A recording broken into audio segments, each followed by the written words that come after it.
When I was 10 years old, me and my parents moved to Oman in the Middle East. In June 2007, a cyclone hit Oman and it was called Cyclone Gonu. We didn't really make much of it, like me and my parents. But on the Tuesday I went to school to find that half the students were missing, as all the students that were whose parents were in the army had been evacuated and been flown out of the country and gone back to the UK. And then over the tannoy, our headmaster came over and said, everyone go home, everyone prepare, and we were evacuated and sent home early.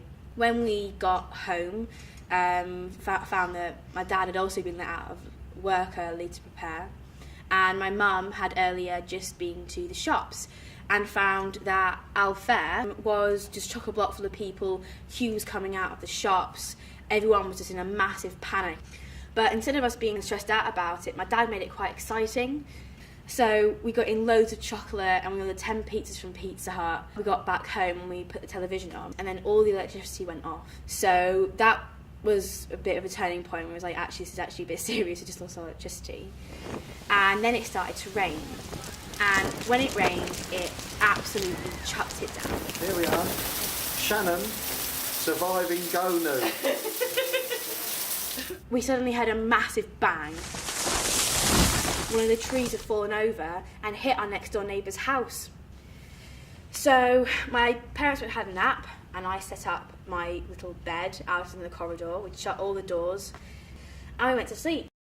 In the morning when we woke up, not much else had happened, but we decided to go out for a drive and have a look at what had happened in Muscat. Oh, the whole car is in the way.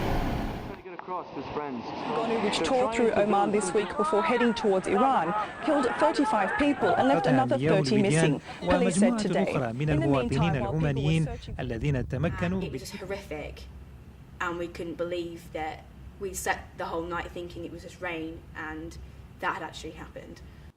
We ended up losing our electricity for about 4 or 5 days, and our water. And in our little courtyard we had a pool and filled buckets up from the pool water.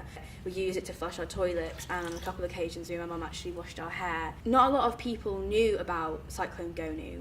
It wasn't broadcasted on the news much, and the official number is around 200 people, but we all knew that the number was more reaching 1,000. What I think I've learned most from this experience is this whole idea that a natural disaster brings together a society and how everyone is equal. And that whole idea it just isn't true. I think Gonu proved that.